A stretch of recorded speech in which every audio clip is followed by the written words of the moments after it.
आपने फर्जी बैंक के बारे में तो सुना होगा, फर्जी यूनिवर्सिटी के बारे में भी सुना होगा, लेकिन क्या आप कल्पना कर सकते हैं कोई फर्जी दूतावास ही खोल दे? गाजियाबाद के पौष इलाके में एक नहीं चार देशों के फर्जी दूतावास चल रहे थे। धड़ल्ले से लोगों को वीजा जारी किया जा रहा था।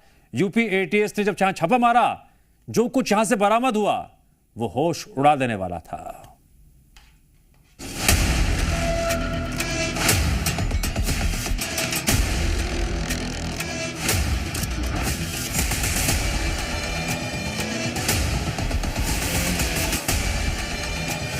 दूतावास की फर्जी नेम प्लेट,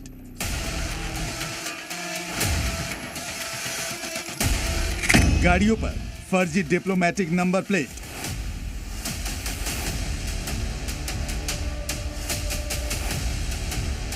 बारह देशों के फर्जी डिप्लोमेटिक पासपोर्ट, अलग अलग देशों और कंपनियों के फर्जी स्टैंप, विदेश मंत्रालय की मोहर लगे फर्जी दस्तावेज। गाजियाबाद के कविनगर की इस आलीशान कोठी में सब कुछ फर्जी था और इन्हीं फर्जी चीजों के सहारे यहां फर्जी दूतावास चलाया जा रहा था।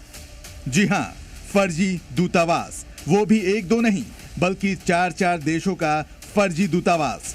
फर्जी बैंक, फर्जी यूनिवर्सिटीज के बाद फर्जी दूतावास के इस खुलासे ने पूरे देश को हैरत में डाल दिया है।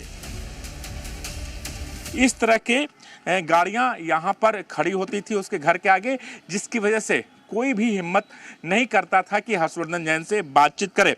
हालांकि पूछताछ में ये भी पता चला कि हर्षवर्धन जैन का हवाला कारोबारियों के साथ ताल्लुकात थे। हवाला के जरिए सेल कंपनी बना रखी थी और अपना काला साम्राज्य बना रखा था, जिसके बाद एसटीएफ को जानकारी मिली। विदेशों में भेजने का भी काम किया था। आर्म्स डीलर के साथ उसके ताल्लुकात थे, जिसके बाद एसटीएफ ने छापेमारी की। एसटीएफ ने इस फर्जी दूतावास का खुलासा करने के साथ ही इसे चलाने वाले जिस हर्षवर्धन नाम के शख्स को गिरफ्तार किया है, उस शातिर इंसान के बारे में भी आपको जानना चाहिए। हर्षवर्धन के पिता गाजियाबाद की जैन रोलिंग मिल के मालिक थे। राजस्थान के बांसवाड़ा और काकरोली में मार्बल की खदानें थी।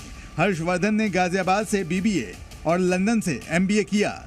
कुख्यात चंद्रा स्वामी और इंटरनेशनल आर्म्स डीलर अदनान खगोशी के संपर्क में रहा है। लंदन में 1 दर्जन से ज्यादा फर्जी कंपनियां बनाकर हवाला कारोबार कर रहा था। विदेश में नौकरी के नाम पर दलाली और फर्जी दस्तावेज बनाने का काम भी करता था। दूसरे देशों में जाने के लिए लोगों को वीजा तक मुहैया करवा रहा था। इसको अवैध दूतावास चलाते हुए गिरफ्तार किया है और इसके पास से काफ़ी सामग्री बरामद हुई है। ये हर्षवर्धन KB 35 कविनगर में एक किराए के मकान में अवैध दूतावास चला रहा था और ये अपने आप को वेस्ट आर्टिका, सबोर्गा, पोल्विया, लोडोनिया और इसके अलावा अन्य भी कई देशों का एम्बेसडर बताकर लोगों से बात करता था।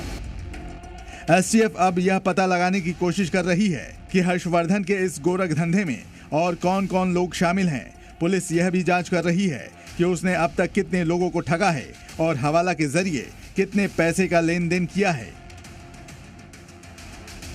इसका मुख्य काम ऐसी आइडेंटिटी दिखा करके लोगों को दलाली करना, विदेश में काम दिलाने का बात कहते हुए लोगों के साथ में दलाली करना, इसके अलावा उनसे ठगी करना और कुछ शेल कंपनियों के माध्यम से हवाला का रैकेट चलाना, ये काम ये करता था। एक देश दूसरे देश में अपने राजनीतिक और राजनयिक काम के लिए दूतावास बनाता है, जहां उस देश का राजदूत और उसका स्टाफ काम करते हैं। जहां ये दूतावास होता है वहां काम करने वाले उस देश में अपनी सरकार का प्रतिनिधित्व करते हैं। लेकिन यहाँ तो हर्षवर्धन ने फर्जी दूतावासों की अपनी एक अलग ही दुनिया बसा रखी थी। राजू राज के साथ ब्यूरो रिपोर्ट, जी मीडिया।